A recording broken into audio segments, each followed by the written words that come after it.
তো মই কেইদিনমান আগত দিছিলোঁ ভিডিঅ'ত যে অংগনবাড়ীত খেলনা বস্তু দিছে। তো খেলনা বস্তু চাওক না, এতিয়া কেলা দাং খাই গৈছে। এইবিলাক চাওক না, এইবিলাক মানে একদম কেলা হৈছে পৰিবই। তো এইগিলা মানে এনেকা হৈছে, 1 বছৰো হোৱা নাই। তো এনেকা, তো সেইফালেও এনেকা হৈছে, এইবিলাক মানে খুলি গৈছে। তো দিলে ভাল বস্তু দিব লাগে। এইগিলা মানে কি ফুং ফাং মানে কি একদম দুৰ্নীতি মানে শেষ কৰি দিছে দুৰ্নীতিয়ে দুনিয়াখন, গম পাইছে? তো দুৰ্নীতিয়ে মানে দুনিয়াখন শেষ কৰি দিছে। মানে মই মোৰ পকেটত ভৰাম, সি মোৰ পকেটত ভৰাম, তো এনেকুৱা চিষ্টেম চলি আছে, গম পাইছে দুনিয়াখনত। তো সেইকাৰণে দুনিয়া আগবাঢ়িব পৰা নাই, কাৰণ চবে নিজৰ চিন্তা কৰি আছে। মানে এটা ৰছীত যে মানে এটা চেইন, আমাৰ চেইন এটাত গোটেইকেইটা ঘাট যে পাৰফেক্ট হ'ব সেইটো নহয়, মাজত ভাঙা ইয়াত ভাঙা, তো কেনেকৈ চলিব দেশ এখন? তো এনেকুৱা বৰবাদ হৈ যাইছে আৰু চলি পুলিগিলা পৰি মৰিব, গম পাইছে এইবিলাক।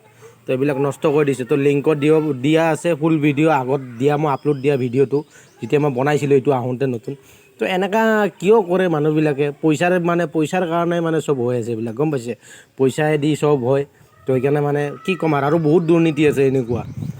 তো লাষ্টত যাই কিনে মোদীৰ বদনাম হয়, যে বিজেপি চৰকাৰৰ বদনাম হয়, কিন্তু মাজত কেইটামান কালপ্ৰিট সোমাই আছে, গম পাইছে? আধুনিক ৰামায়ণ যে এখন হৈছে আধুনিক ৰামায়ণ, তো আধুনিক ৰামায়ণৰ ৰাৱণ কেইটামান সোমাই আছে। তো এইকেইটাক ধৰিব লাগে, গম পাইছে?